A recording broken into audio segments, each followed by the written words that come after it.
আজকে ফজরের নামাজ পড়ার পর একটা ইন্টারেস্টিং ঘটনা ঘটলো।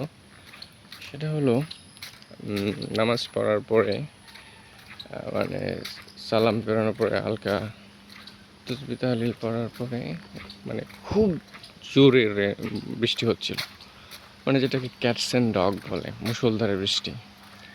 মসজিদ থেকে বের হওয়ার কোনো সুযোগই ছিল না, কেউ বের হতে পারেনি, সবাই বারান্দায় দাঁড়িয়ে ছিল।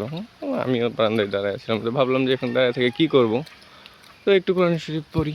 গেলাম, আলহামদুলিল্লাহ কোরআন শরীফ নিলাম আর সূরা ইয়াসিন পড়তে শুরু করলাম।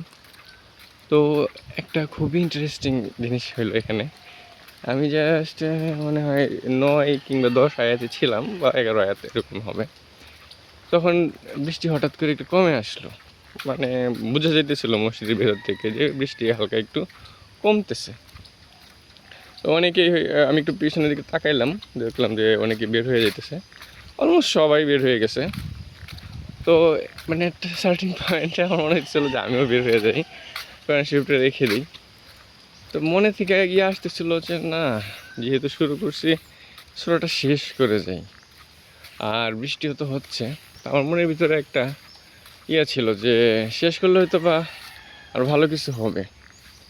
কিন্তু আকাশের অবস্থা খুব একটা ভালো না, মনে বৃষ্টি আরও বাড়তে পারে, লম্বা সময় মসজিদে থাকা লাগতে পারে।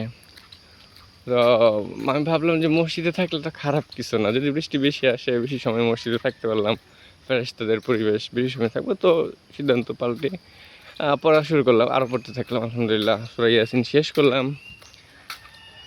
তো ততক্ষণ পর্যন্ত মসজিদে 3জন মুসল্লি ছিল, আমাদের ইমাম সাহেব, আমি আরেকজন মুরব্বী চাচা। তো আমাদের হুজুরও তখন বের হয়ে যেতেছে।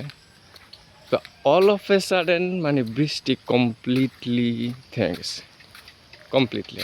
মানে এই যে আমি বাইরে হাঁটতেছি এখন, একটা ফোঁটা বৃষ্টি নাই, ফ্রিলি হাঁটতেছি। তো আলহামদুলিল্লাহ, মানে আমার কাছে খুব জিনিসটা ভালো লাগতেছে যে আমি একটু লম্বা সময় মসজিদে বসলাম, একটা সূরা শেষ করলাম। এটা একটা কাইন্ড অফ রিওয়ার্ডের মতো মনে হলো, যে অন্য সবাই তো গেছে, একটু বৃষ্টিতে ভিজে গেছে, তো আল্লাহ তাআলা আমার জন্য বৃষ্টিটা কমাই দিচ্ছে, একদম নাই করে দিচ্ছে। I feel really proud.